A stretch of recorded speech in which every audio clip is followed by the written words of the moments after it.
Graças e paz, amados. Amém. Louvado seja Deus por mais esse momento de cultuarmos ao Senhor, de louvarmos a Ele. Podemos assentar. E o melhor de tudo é podermos fazer isso como igreja. Como igreja, não algo individual, mas algo coletivo, mas ao mesmo tempo uno, porque somos igreja, somos o corpo de Cristo. Então isso é bom. Como o pastor já falou na semana passada, nós não vamos fazer uma exposição de um texto somente das Escrituras. Nós não vamos ficar apenas com um texto das Escrituras e fazermos uma exposição clássica, porque nós temos um livro que ele nos passou, que é a base, que ele apresentou semana passada, vou apresentar de novo, que é o livro 9 Marcas de uma Igreja Saudável, de Mark Dever. Ele já apresentou um pouco melhor semana passada, só para relembrar que as ministrações que serão feitas serão baseadas neste livro, mas as Escrituras Sagradas vai ser o centro. Vai ser o centro. Hoje nós vamos fazer um pouco diferente.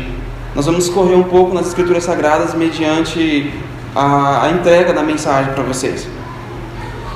E o tema que foi passado é um tema bem interessante. É um tema que nós precisamos aprofundar um pouco mais. Não só a igreja de São José, mas a igreja de Deus em geral. Aonde quer que ela se localize nessa terra. Se aprofundar um pouco mais.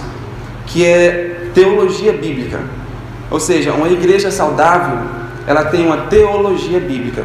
Vamos ver que teologia bíblica é essa que a igreja deve ter para poder viver de maneira saudável, de maneira que não causa muitos males a ela mesma. Porque assim como o seu corpo, quando você consome algo que não é bom, o seu organismo ele vai dizer que aquilo não fez bem para ele. Então vai acontecer algum distúrbio dentro de você aí que não vai ser muito bom. Assim é com a igreja. Quando a igreja consome alimentos que não a fazem bem, ela não progride. Essa igreja ela fica de uma maneira que ela não consegue caminhar saudavelmente mais. Por quê? Porque o alimento que essa provável igreja está se alimentando não é um alimento sólido nas Escrituras. Mas vamos ver hoje que teologia bíblica é essa que a igreja ela deve ter para ser uma igreja saudável. Antes de abrirmos o texto bíblico, eu queria fazer uma pergunta para você, para os irmãos. Como é que você acha que Deus é? Como é que você acha que Deus é? Eu acho que você pensou alguma coisa, mas eu não quero o seu pensamento. Eu não quero o que você pensou. Eu quero que você fale para você mesmo como que as Escrituras dizem que Deus é. Não o que você diz que Deus é. Não o que você pensa que Deus é. Nós veremos no decorrer da exposição que a nossa teologia bíblica, o centro dela é Deus. O centro da teologia que a igreja deve ter para que ela seja saudável é Deus. Por quê? Porque esse termo teologia significa estudar as Escrituras e estudar o nosso Senhor Deus. Você pode dizer, mas estudar Deus, isso é impossível. Mas aquilo que Ele nos transmitiu, que é as suas Escrituras, isso sim é possível. Ele se revelou a nós através da sua palavra. Então, é possível estudarmos através das Escrituras. Então, fique para você essa pergunta. Quem você acha que é Deus? Através das Escrituras. Para começarmos, vamos abrir as nossas Escrituras, a nossa Bíblia Sagrada, em Deuteronômio 6. Deuteronômio 6.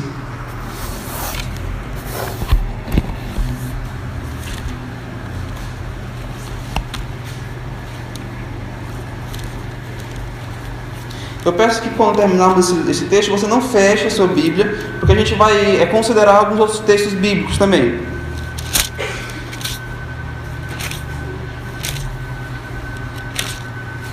Deuteronômio 6, nós vamos ler apenas o verso de número 4.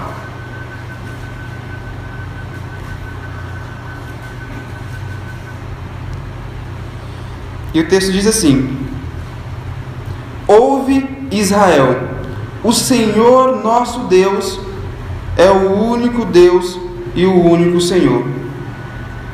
Ouve, Israel, o Senhor nosso Deus é o único Deus e o único Senhor. Nós vamos começarmos a ver agora que a resposta que você deve ter é essa resposta que as Escrituras te passam e nos passam, de quem você pensa que Deus é. As Escrituras dizem que esse Deus, Ele é o único Deus. Então, alguém pode te dizer assim, ou você pode, alguma vez, não sei se você já fez isso, ou alguém já perguntou isso para você perguntou assim, olha, existe outra divindade, outro Deus que se compara ao seu? Eu não sei se você já se deparou com uma situação dessa, mas a resposta deve ser única e singular. Não, o meu Deus é único, não existe outro igual. Então nós vamos dar o nosso pontapé inicial sabendo que o nosso Deus é único, Ele não se compara a nenhum outro Deus. As pessoas, muitas das pessoas, elas creem ser verdadeiro o que elas desejam que sejam verdadeiros. Ou seja, a Escritura é verdadeira em dizer que o Senhor é o único Deus e não há outro igual. Mas as pessoas, elas querem crer naquilo que elas pensam que é verdadeiro, independentemente do que a Escritura diz que é de fato verdadeiro.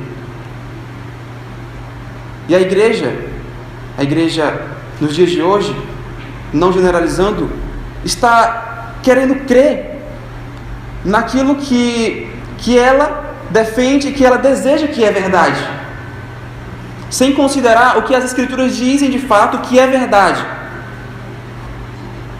Isso tudo para responder que o nosso Deus é o único Deus, com aquela pergunta que eu fiz a você: de quem você acha que Deus é?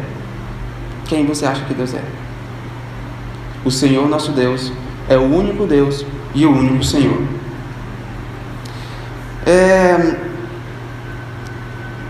E essas pessoas que acham ser verdadeiro aquilo que elas desejam que sejam verdadeiras, às vezes elas acabam criando seus próprios deuses. Às vezes elas acabam criando a sua própria divindade para que ela venha adorar, não sendo Deus que as Escrituras dizem que é de se adorar. Por que essas pessoas, e por que eles acabam criando seus próprios deuses para que eles adorem, que não é o Deus das Escrituras? Primeiro, porque o Deus bíblico, esse Deus que as Escrituras dizem que é o único Deus, ele não cabe nas nossas limitações. Esse Deus, ele não cabe na forma de você dizer que você vai fazer algo, você vai criar algo para você adorar. Não, o nosso Deus, ele não cabe nas nossas limitações. Para considerarmos isso, vamos abrir a nossa Bíblia em 2 Samuel.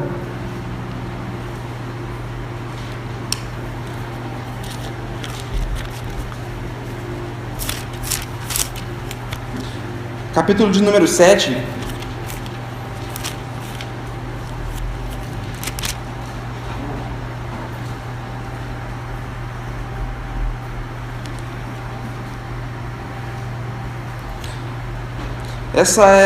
Esse é um texto que Davi está dando graças, ele está bem dizendo a esse Deus maravilhoso. Então vamos ver o que Davi fala na medida que ele está dando graças a Deus a respeito de Deus. O versículo de número 22, que fala: portanto, grandiosíssimos és, ó Senhor Deus, porque não há semelhante a ti e não há outro além de ti, segundo tudo o que nós mesmos temos ouvido. É por isso que esse Deus, ele não cabe nas nossas limitações. Por quê? Porque é esse Deus que servimos hoje, que é grandioso. É esse Deus que é um Deus que está acima de todas as coisas. É esse Deus que é eterno. Por isso que ele não cabe nas nossas limitações. E é por isso que as pessoas acabam criando seus próprios deuses, ao invés de adorar esse Deus. Porque esse Deus é grandioso e não cabe naquela caixinha que ela cria. Segundo, porque eles, ou essas pessoas, amam os seus próprios desejos. É por isso que elas não adoram esse Deus. Abra lá em 2 Timóteo, capítulo 4, versículo de número 3.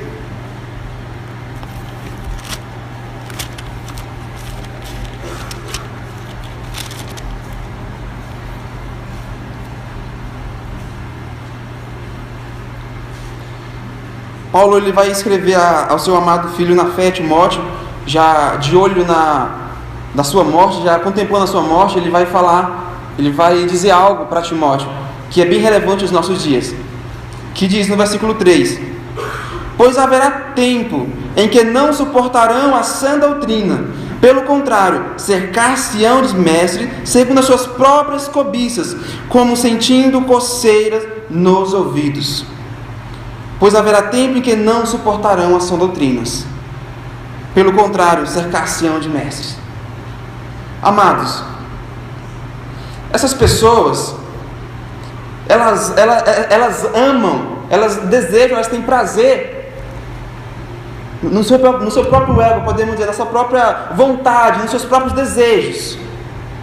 É por isso que às vezes elas acabam deixando esse Deus de lado, esse Deus grandioso. Para quê? Porque é melhor ela adorar o seu desejo do que adorar a Deus. Por quê? Porque o nosso Deus vai fazer algumas reivindicações para essas pessoas.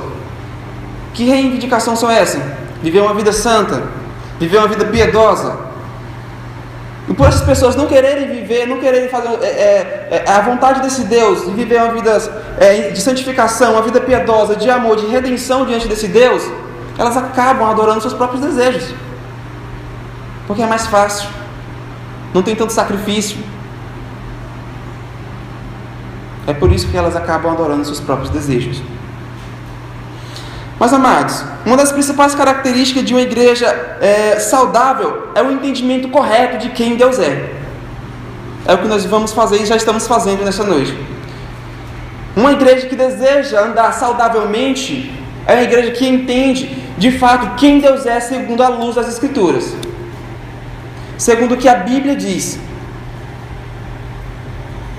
Se essa igreja ou qualquer igreja andar segundo o que as Escrituras dizem e praticando segundo o que a Bíblia diz a respeito de Deus, eu tenho a plena certeza de que ela vai viver uma vida saudável.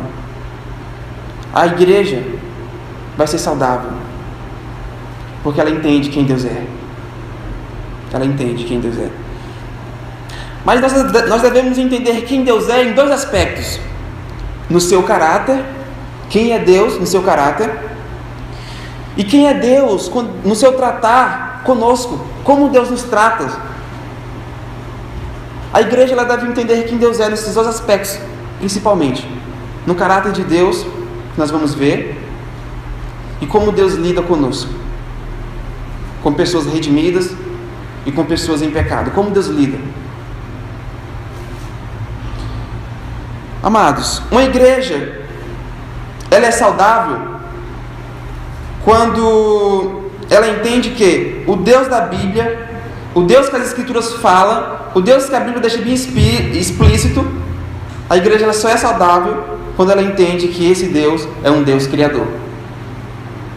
É um Deus criador. E Gênesis 1, quando você começa a ler a narrativa de Gênesis 1, você começa a ver uma maravilhosa obra soberana de Deus ali. Uma obra que não havia nada. Uma obra que antes não tinha nada, e a partir do nada se tornou alguma coisa. A igreja ela é saudável quando ela entende que esse Deus ele é criador. E tudo, meus amados, tudo, como eu já falei, começa e começou do nada. E desse nada que começou, veio a ser uma grande obra. Veio ser formada uma grande obra. Depois que esse nada se torna alguma coisa, Nós temos podemos dizer assim, uma divisão em Gênesis 1, quando nós vemos que esse Deus que a Bíblia fala é um Deus criador. Que divisão é essa que Gênesis nos traz? Primeiro, o Senhor, quando Ele começa a criar, a narrativa de Gênesis vai dizer que Ele faz primeiro aquela criação inanimada.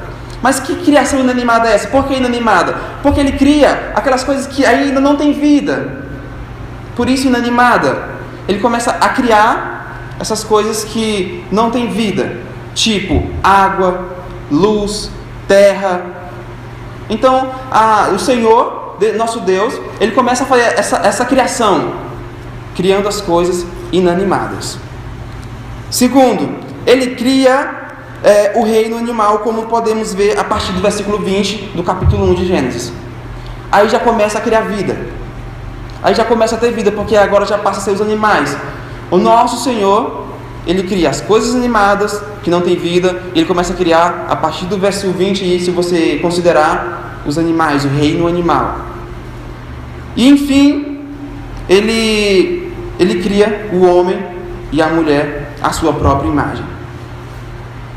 É esse Deus que a igreja deve entender para poder viver saudável. É esse aspecto de Deus que, no seu caráter, sendo um Deus criador, que a igreja deve entender para poder viver sadia nessa terra. Portanto, se nós queremos que nós vivemos como igreja, como corpo de Cristo, saudavelmente, nós devemos considerar esse aspecto do caráter de Deus, que é a criação. Em ver que Deus e saber que Deus é um Deus que cria, que criou tanto as coisas inanimadas, terra, luz, água, quanto todo o reino animal, e o homem e a mulher à sua própria imagem. É esse Deus que a igreja deve considerar para poder viver saudavelmente. Esse é o primeiro aspecto de Deus, um Deus que cria, um Deus que do nada traz algo à existência, que foi tudo que nós temos e que vemos. Porém, segundo, a igreja, para ser saudável, ela tem que entender que o Deus da Bíblia é um Deus santo. É um Deus santo. E para considerarmos esse ponto do caráter de Deus, abra sua Bíblia comigo lá em 1 Samuel, capítulo 2, versículo de número 2.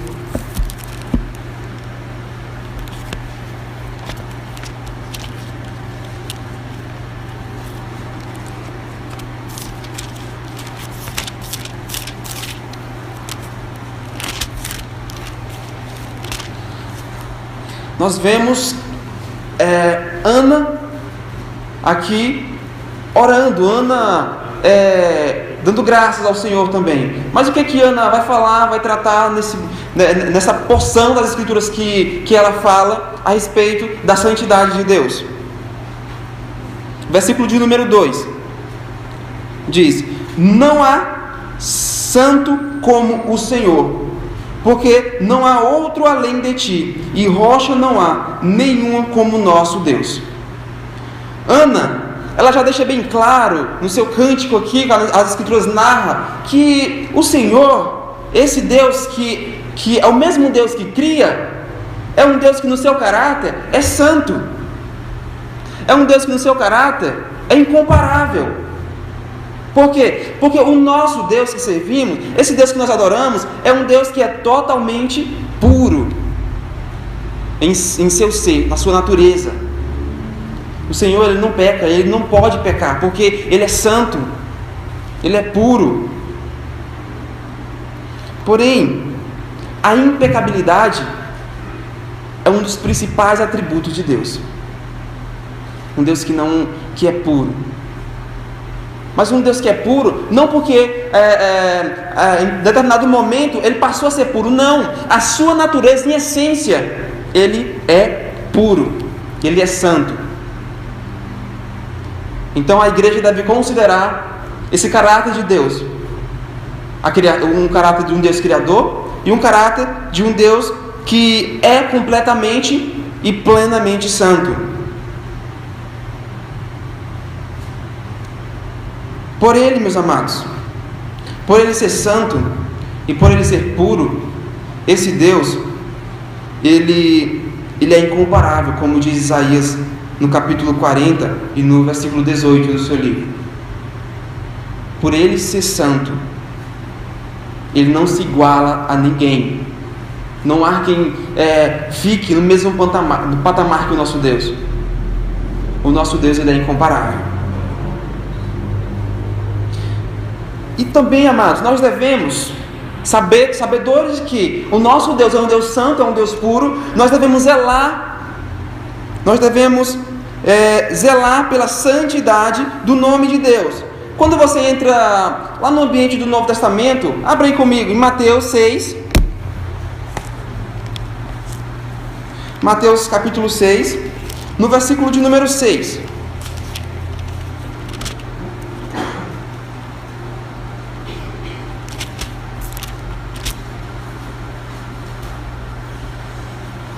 Ou melhor, no versículo de número 9. Vamos ver o que a narrativa nos fala a respeito dessa santidade de Deus, de um Deus que é santo. O versículo de número 9 diz assim: portanto, vós orareis assim: Pai nosso que estais no céu, santificado seja o teu nome. Santificado seja o teu nome. Amados, nós devemos zelar pela essa santidade de Deus. Aí você pode perguntar: mas como eu zelo pela santidade de Deus? Não profanando o nome desse Deus que é santo, que é puro. Ou seja, nós zelamos pela santidade de Deus quando a nossa vida está em concordância com aquilo que Deus Ele já estabeleceu através da sã doutrina. Nós zelamos a santidade de Deus quando a nossa vida dá testemunho de quem Deus é. Quando os nossos pés glorificam a Deus. Quando os nossos pés dizem quem de fato Deus é. Amados, nós zelamos pela santidade de Deus quando a nossa vida é uma vida que vive em santificação. Mas o que é viver nessa santificação? Viver de um modo que você não se iguale com o sistema pecaminoso deste mundo. Paulo, em Romanos 12, ele já vai dizer que nós devemos ter a nossa mente transformada. E com isso, ele quer levar para que nós entendamos que nós não devemos nos igualar com esse sistema pecaminoso do mundo. Então, nós, como crentes, como corpo de Cristo, membros do corpo de Cristo, devemos zelar pela santidade de Deus, que é santo e que é puro, e que um dos seus maiores atributos é a sua impecabilidade. Um Deus que não peca. Um Deus que não peca. Uma igreja, ela é saudável, amados, quando ela entende também que esse Deus que a Bíblia diz, que é o único Deus, Ele é um Deus fiel. Ele é um Deus fiel. Lá em 2 Tessalonicenses, capítulo 3,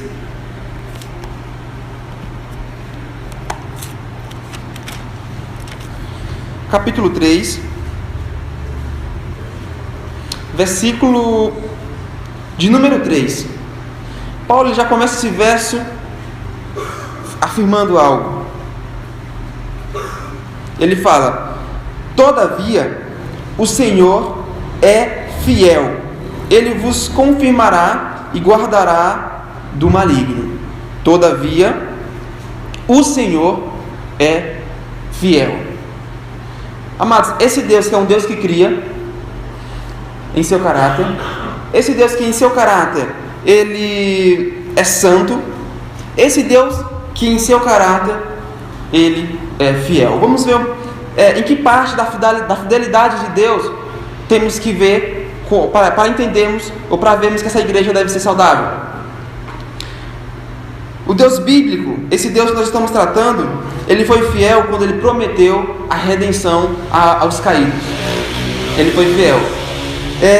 Lá em Gênesis 3,15, nós vemos uma das primeiras menção ali a respeito daquele que viria para redimir aqueles que o Espírito Santo iria chamar, aqueles que o Espírito Santo iria levar até os pés da cruz.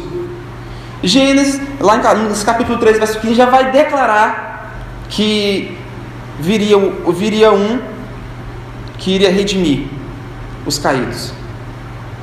Então, esse Deus que já prometeu, depois da queda desse homem, depois que o homem ele passou a andar de modo que não agradava a Deus, que Deus lhe deu uma ordem e Deus falou que se ele comesse daquele fruto, o que aconteceria? Ele iria morrer, e aquele homem, ele comeu do fruto, o que aconteceu? Ele morreu espiritualmente. Ele morreu. O que Deus falou se cumpriu na vida de Adão. Ele se cumpriu. Porém, Deus ele foi totalmente fiel quando ele prometeu a redenção ao ser humano através de Jesus. Ele foi totalmente fiel. E todos os profetas, podemos dizer assim, quando você lê as Escrituras, você vai encontrar Cristo nos profetas. Você vai entender que os profetas, uns deles deixam bem explícito, apontando que Cristo viria, que o Messias viria. Então os profetas, eles mencionaram a respeito desse que Deus prometeu para redimir aquele que tinha caído, o ser humano caído, o ser humano que tinha se afastado de Deus. Isaías, amados, no seu capítulo 53, quando ele trata daquele servo sofredor, ele estava apontando para Jesus Cristo. Ele estava dizendo que aquele servo sofredor era Cristo. Ele estava dizendo que aquele servo sofredor era Jesus que viria para redimir. Malaquias, amados, no capítulo 4, versículo de número 2, quando ele fala daquele sol da justiça, ele está apontando para Jesus Cristo. Malaquias, quando fala desse sol da justiça, ele está apontando para a cruz de Jesus. Ele está apontando para aquela cruz que foi erguida em prol de pessoas pecaminosas, de pessoas que não agradam mais a Deus, porque Paulo em Romanos 3 vai deixar bem claro a situação do ser humano depois da queda. Já vai deixar bem claro. Miqueias, amados, no seu capítulo 5, no versículo 2, ele também estava apontando para Jesus quando ele falava daquele que reinaria sobre Judá, e falava também sobre Belém, que não seria menor, porque de lá sairia aquele que reinaria sobre Judá. Miqueias também estava apontando para Jesus Cristo. Então, amados, esses profetas, eles estão colocando o foco da câmera, da lente, lá no Calvário, na luz de Jesus. Para quê? Para que todos nós olhemos para Jesus Cristo. Por quê? Porque o nosso Deus que é fiel, Ele foi fiel quando Ele prometeu redenção à humanidade, e Ele confirmou isso através dos profetas do Antigo Testamento. E quando nós entramos no ambiente do Novo Testamento, nós vemos o quê? Nós vemos a fidelidade de Deus se cumprindo quando Cristo é levantado naquela cruz. Deus, o nosso Deus, Ele é um Deus fiel. Então, se você ler toda a Bíblia, você vai encontrar Jesus Cristo. Toda a Bíblia. Charles Spurgeon, ele já falava, em cada texto das Escrituras, você encontra uma estrada para Jesus Cristo. Ou seja, cada livro de Gênesis e Apocalipse, quando você lê, você consegue enxergar Jesus Cristo. É isso que Charles Spurgeon ele quer dizer quando ele fala que cada trecho das Escrituras nós podemos encontrar uma estrada que leva a Jesus Cristo. Esse, amado, esse que é o Deus que nós servimos, é um Deus fiel. Então, para que essa igreja viva de modo saudável, para que essa igreja tenha uma teologia saudável, ela tem que entender que o nosso Deus é um Deus que cria. Ela tem que entender que o nosso Deus, Ele é um Deus que Ele é fiel. E essa igreja tem que entender que o nosso Deus, Ele é um Deus que é santo. É santo. Em quarto lugar, para que a igreja ela viva de modo saudável teologicamente, essa igreja ela tem que entender que o Deus da Bíblia é um Deus soberano. É um Deus soberano. Abra comigo a sua Bíblia em 2 Crônicas, o segundo livro de Crônicas. A honra, a vitória, a majestade, porque teu é tudo quanto há nos céus e na terra. Teu, Senhor, é o reino, e tu te exaltaste por chefe sobre todos. Amados, esse Deus que nós servimos, de modo pleno, Ele é totalmente soberano. Mas essa soberania de Deus, nós vamos ver alguns aspectos dessa soberania de Deus. Crônica já deixa bem claro que esse Deus, Ele é um Deus que tem todo o poder, é um Deus que tem toda a grandeza, é um Deus que tem toda a honra e toda a vitória, e toda a majestade. Por quê? Porque Ele é soberano. O Senhor, meus amados, Ele domina tudo.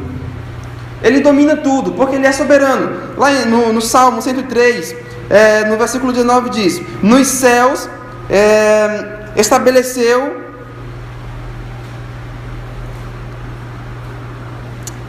o Senhor o seu trono, e o seu reino domina sobre tudo. Por Deus ser soberano, tudo está em suas mãos. Tudo está no seu domínio.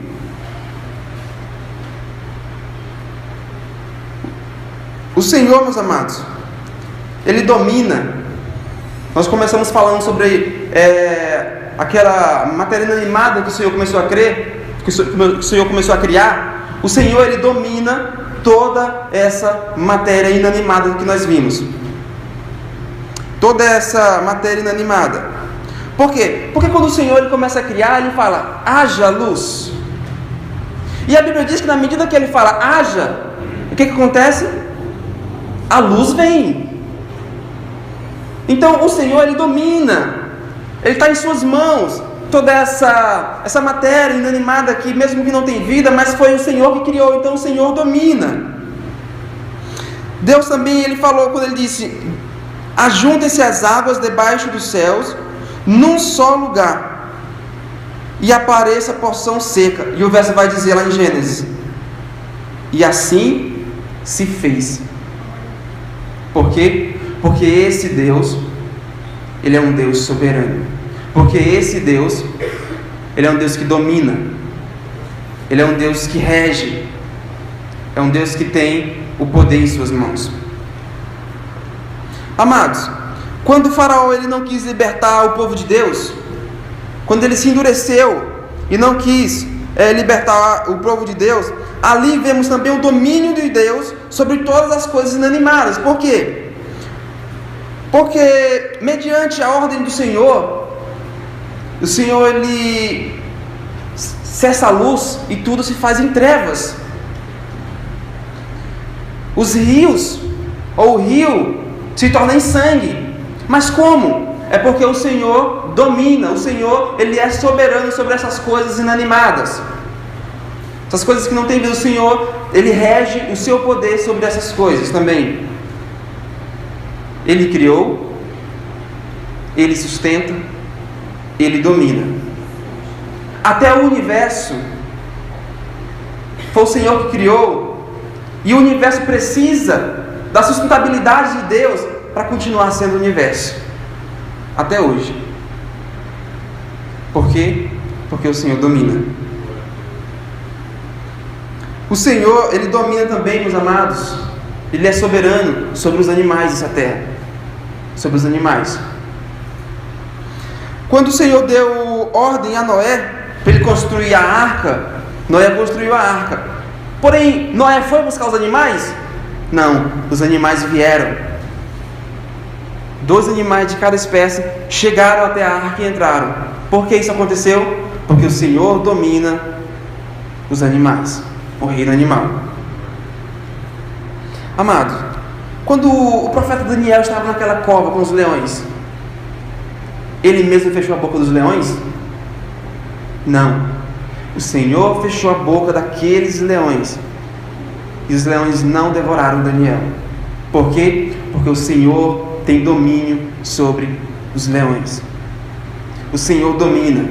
O Senhor Ele rege. O Senhor Ele faz como quer, quando quer e o que quer.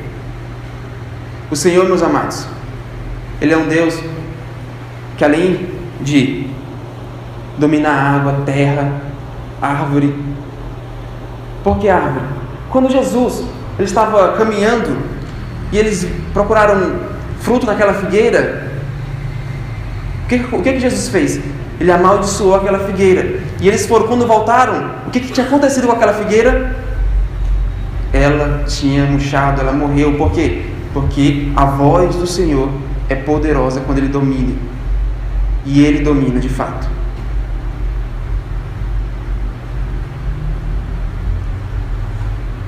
Esse Deus, amados, que nós servimos, Ele é um Deus que domina todo ser humano. É um Deus que domina, Ele é soberano sobre os homens. Lá em Provérbios 16:1 diz: o coração do homem pode fazer planos, mas a resposta certa vem dos lábios do Senhor. Amados, quando você analisa esse texto, você vê que o termo usado ali é homens. É homens. Então isso não se aplica somente a uma classe de pessoas que já servem a Deus. O texto não enfatiza que o coração daqueles que servem ao Senhor podem fazer plano. Não. O coração do homem, geral, podem fazer planos. Mas a resposta, ela só vem do Senhor. Então o Senhor, Ele domina todo o ser humano na face dessa terra. Em Provérbios mesmo 16:9 diz: o coração do homem traça o seu caminho, mas o Senhor lhe dirige os passos. Ora, se o Senhor lhe dirige esses passos, logo fica certo de que o Senhor o domina. Se esse coração do homem, ele trilha, ele pode projetar dentro de si mesmo os seus passos, como ele vai andar, mas se não for Deus dirigir os seus passos, ele não vai andar. Isso só declara que ele está debaixo do domínio de Deus, que ele está debaixo da soberania de Deus. Em Provérbios mesmo, capítulo 21, verso de número 1, o que vai dizer? Como ribeiro de águas é o coração do rei, na mão do Senhor. Este, segundo o seu querer, o inclina. O inclina. Ora, até reis, homens de autoridade na face dessa terra, que tem poder nessa terra para mandar e desmandar, o coração desses que tem autoridade está nas mãos do Senhor. E esse texto que nós lemos vai dizer que o Senhor, Ele faz conforme o querer dele, o seu querer. Ou seja, o Senhor inclina esses reis, ou esses que têm autoridade na face dessa terra, conforme o seu querer. Amados, esse é um Deus que domina esse ser humano caído. E é ridículo, amados, que esses cacos de barro que somos nós, esses cacos, esse vaso rachado, quebrado que somos nós, nessa terra, contentam com essa gloriosa majestade de Deus. Como que o vaso vai conversar com o oleiro e falar: não, eu quero essa forma para o oleiro? Ainda mais se ele estiver quebrado, se ele estiver rachado. Como? É ridículo. Isso é ridículo. Cacos como nós, de barro, querer contender com a majestosa e gloriosa vontade de Deus. A sua vontade, a minha vontade, a nossa vontade não se nivela na mesma vontade que está a do Senhor. Porque como nós lemos lá em Samuel, a Bíblia disse que dele é todo o poder, a grandeza, a majestade e a honra. Então, é esse Deus, amados, que nós servimos, é esse Deus que a igreja deve analisar e deve saber quem é, para que ela viva de modo saudável. Porque toda a teologia, ela se concentra, o seu núcleo é o nosso Deus. É o nosso Deus. Então é esse Deus que a Bíblia diz que a igreja deve conhecer para viver de modo saudável. Amados, há um escritor de hinos no final do século 17 que ele escreveu algo bem interessante concernente à majestosa e bondosa vontade de Deus, a soberania de Deus, chamado Isaac Watts. Ele diz: 10.000 épocas antes de os céus começarem a se movimentarem, os mundos e tempos do porvir já estavam na mente dele, já estava tudo projetado por ele. Não há nenhuma larva na face dessa terra e nenhum pardal fora do seu governo. Não há. Ele ergue os monarcas ao trono e os derruba conforme lhe agrada. É esse Deus que é soberano. É esse Deus que Isaac Watts fala que nem um pardal, nem uma larva. Ou seja, ele quer nos transmitir que aquela formiguinha ou aquela ave do céu que sobe nas mais altas nuvens e tem liberdade para voar, nenhum deles estão fora do governo de Deus. Quando nós entendemos que o nosso Deus ele é soberano, que Ele governa, nós nos prostramos diante dele. Quando o Senhor Jesus, lá em Mateus, ele vai falar assim: olha, fala para os seus discípulos, olhem para as aves do céu, elas plantam? Elas semeiam? Será? Se as aves do céu, elas conseguem guardar mantimentos numa despensa para elas? A resposta do Senhor é simples também em falar que não. Mas o Senhor, o Deus dos céus, as sustenta. Por que o Senhor sustenta aquelas aves do céu? Por que aquelas aves do céu têm importância para o Senhor? Porque é a criação dele e Ele governa. E Ele governa. É por isso que o Senhor falou que aquelas aves do céu, que para nós não tem muita importância, não tem tanta importância, mas o Senhor, e para o Senhor, elas são importantes. Ele cuida delas. Quando o próprio Jesus, ele ordena para Pedro, para que Pedro fosse, pescasse um peixe, e na boca daquele peixe ele tirasse uma moeda para pagar o tributo. Você acha que aquele peixe era comum, aquela moeda na boca dele? Ou você acha que a soberania de Deus em fazer com que aquela moeda, aquele peixe, naquele momento estivesse para que Pedro pescasse? Ele rege, ele domina. Um peixe com uma moeda dentro da sua boca. Mas o Senhor sabia. A nossa mente, meus amados, ainda é muito limitada para compreendermos essa majestosa vontade de Deus. Ainda é muito limitada. Mas as Escrituras, elas transmitem que para que uma igreja possa viver de modo saudável, essa igreja ela tem que entender que o nosso Deus é Criador. Ela tem que entender que, no modo do caráter de Deus, além de ser Criador, Ele é um Deus santo. Ele é um Deus fiel. Fiel porque ele permaneceu firme na sua promessa e cumpriu a sua promessa quando Ele prometeu a redenção à humanidade, que foi Jesus Cristo. Nós devemos também entender, para sermos igreja saudável, que esse Deus ele é um Deus soberano, que mediante a situação dessa terra, como ela esteja, o Senhor está no governo. Às vezes você pode observar e olhar tantos transtornos que acontecem de um lado a outro dessa terra, que você pode até pensar, mas cadê Deus? Aonde está Deus no meio de tudo isso? Eu te digo uma coisa: Ele está governando. Ele está governando. Desde quando Ele criou, Ele nunca deixou de governar.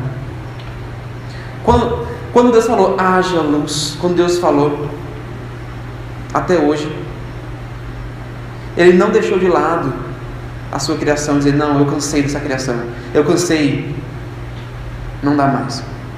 Não. A Bíblia diz que Ele ainda governa de modo soberano. Eu só queria que você entendesse que esse modo soberano é que Deus, Ele não está limitado ao seu querer, ao meu querer.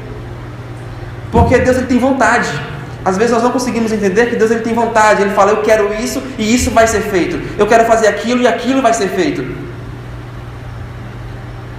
Deus é justo e é soberano dizer: eu quero fazer isso. E quando Ele faz: eu quero fazer isso, aquilo vai ser feito, independentemente. Porque Ele falou. Isso é entender que Deus é soberano. Que Deus é soberano. E finalizando,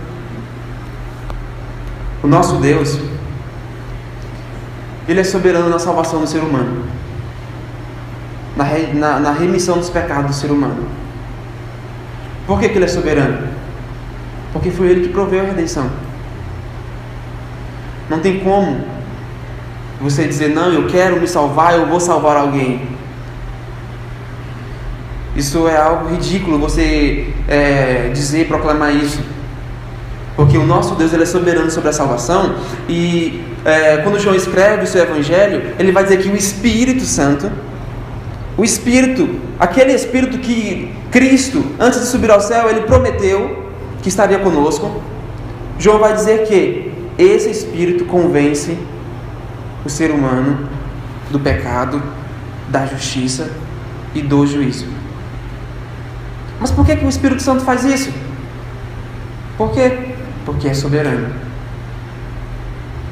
Você pode perguntar: mas por que tem tantas pessoas incrédulas que não respondem ao Evangelho, que não respondem ao chamado do Senhor?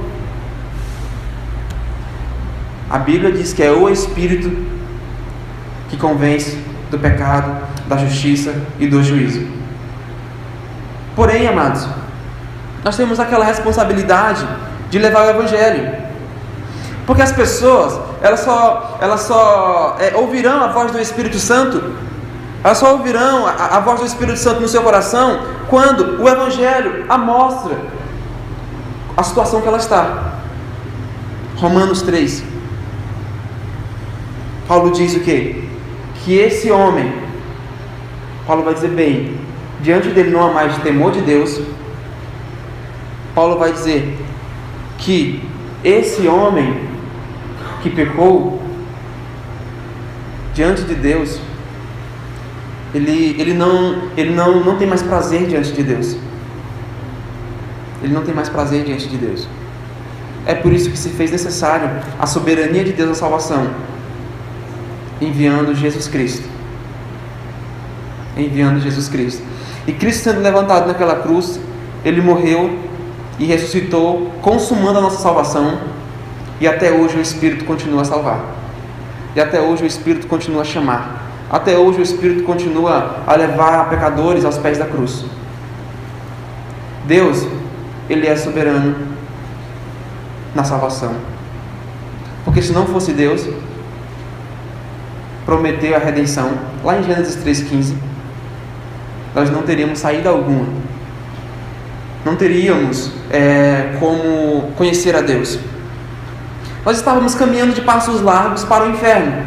Mas quando Cristo veio, quando Cristo ele foi levado, Ele foi levantado naquela cruz, naquele madeiro, era como se Deus estivesse dizendo: essa é a nova rota, esse é o novo caminho, essa é a nova trilha, essa é a nova estrada que eu estou abrindo para que vocês possam caminhar.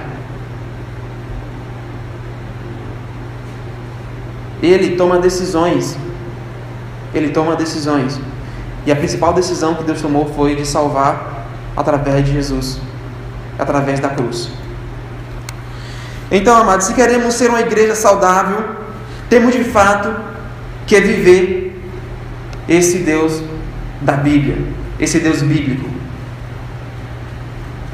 esse Deus que cria, esse Deus que é santo, esse Deus que é fiel, esse Deus que é soberano. Então, que você ande, que você caminhe vivendo esse Deus. Se vocês fizerem isso, não há dúvida alguma de que vocês irão viver de modo saudável, que a igreja vai caminhar de modo puro, de modo saudável. Então, o Espírito Santo, ele vai trabalhar, ele vai agir. Por quê? Porque a visão nossa a respeito de Deus está correta conforme as Escrituras, está correta conforme aquilo que nós acabamos de ver: santo, fiel, soberano, criador. É esses pontos que a igreja deve viver e que a igreja deve caminhar de fato para que ela viva saudavelmente. Se coloque de pé no nome de Jesus Cristo. Vamos fazer uma oração.